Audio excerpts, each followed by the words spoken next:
Have you ever wondered what really separates the wealthy from, well, everyone else? It's not always about what they're doing, but very often it's about what they're choosing not to do. So today, we're going to dive into some hard-won wisdom from a self-made multimillionaire, a guy who started with literally nothing, no qualifications, no money. And we're going to break down the 7 key things he learned to avoid on his way to the top. This piece of advice was given to him when he was in his early 20s, and honestly, it's the foundation for everything we're about to talk about. It's a super simple but powerful idea, right? If you want exceptional results, you have to make unconventional choices. And that brings us to the very first choice. This is the big one, the one that can set the whole trajectory of your financial life. It's all about what you prioritize early on. Are you going for immediate cash? Or are you playing the long game for real wealth? Okay, now look at this, because this is so important. Path A, it looks great on paper, doesn't it? You get a good job, a nice salary, your friends think you're absolutely killing it. But here's the trap. Your earning potential flatlines pretty fast. Now Path B, that's the tough road.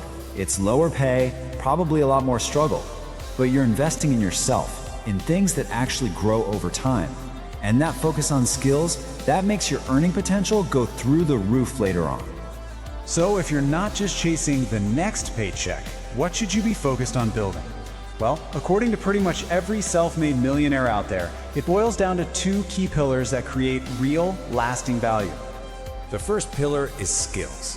The whole idea here is to make you your own greatest asset. Our speaker, for example, started out as a carpenter's apprentice. The pay? Not great. But the hands-on skills he learned were absolutely priceless down the line. You've got to think of every job as a chance to add a new tool to your own personal Swiss Army knife. You become so versatile that, honestly, it's almost impossible to ever be broke again. And look, in today's world, high-income online skills are in massive demand. Now, you might be thinking, oh, but that market is so saturated. But here's the secret. Your competition is not as tough as you think. 99% of people offering these skills are just not very good. If you're actually high quality, you will stand out immediately. And that brings us to the second pillar, equity. This is the real game changer. Instead of just trading your hours for a wage, you own a piece of the machine that's actually generating the money. This is how true wealth is built, by getting a cut of the profits of a business. So how do you get it? Well, there are basically 3 ways. 1, you can start the business yourself. That's the most direct path. 2, you can earn what's called sweat equity. That's where you become so valuable to a company, they actually give you a piece of it. Or 3, you can buy it. Though that's probably best if you've got the skills to actually help that business grow. Okay, so having the right assets is one thing, but execution is everything. It's not just about what you create, it's about how you manage what you've got. And that means being super smart with your money and realizing, hey, you can't do it all alone. First things first, you have to avoid the luxury lifestyle trap.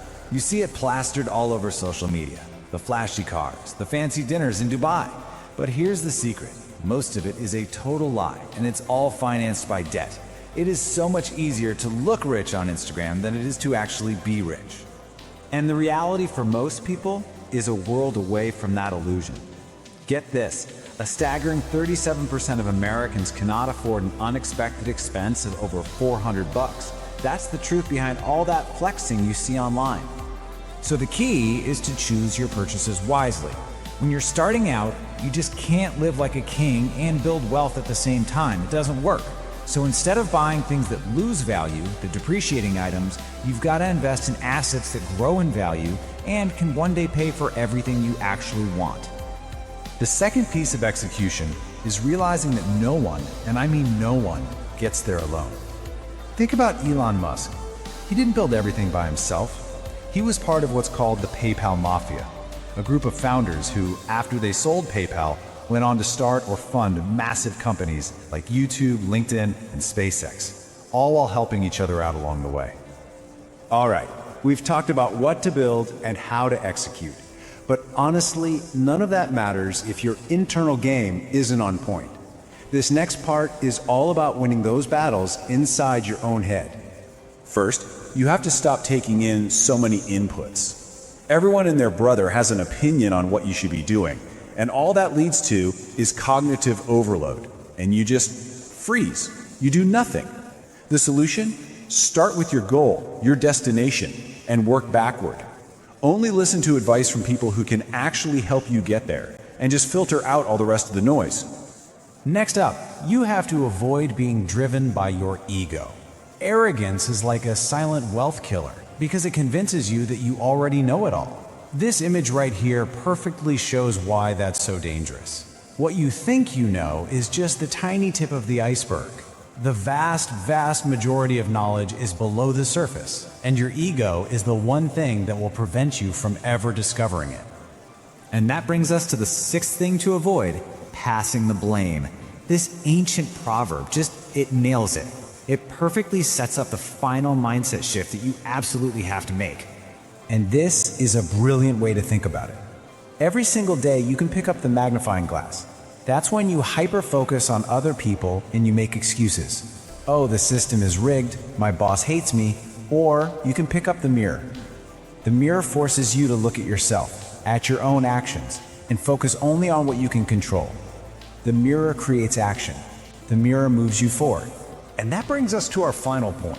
The seventh, and maybe the most dangerous trap to avoid of all: staying static. If you want to build real wealth, you have to avoid getting comfortable at all costs. And this isn't just some abstract idea. It is a very real fear for a lot of people. Studies show that 45% of people are actively worried that one day they're going to look back and regret not pushing themselves out of their comfort zone. Think about it like this. Your comfort zone, it's a prison. It's one that you build for yourself. And yeah, it feels safe inside, but there's no way to get in, and more importantly, there's no way to grow. Real success is waiting for you just on the other side of those walls. This is not just a theory, okay? Let's look at how this plays out in real life. This timeline shows how our speaker lived by this exact principle. At 16, he stepped out of the comfort of school for an apprenticeship. In his 20s, he pushed himself with side hustles. Then he took a huge risk starting a business. Then he pushed again, expanding to China. At 53, he started a YouTube channel. Every single step was a deliberate choice to break down another wall. You see, every time you break down a wall, your world gets bigger. The space of possibility out there is literally infinite, but nobody's gonna hand it to you. You have to be the one to go out and claim it for yourself. So that leaves us with one last, really important question. If your comfort zone is a prison holding you back from what you could be, which wall are you gonna break down first?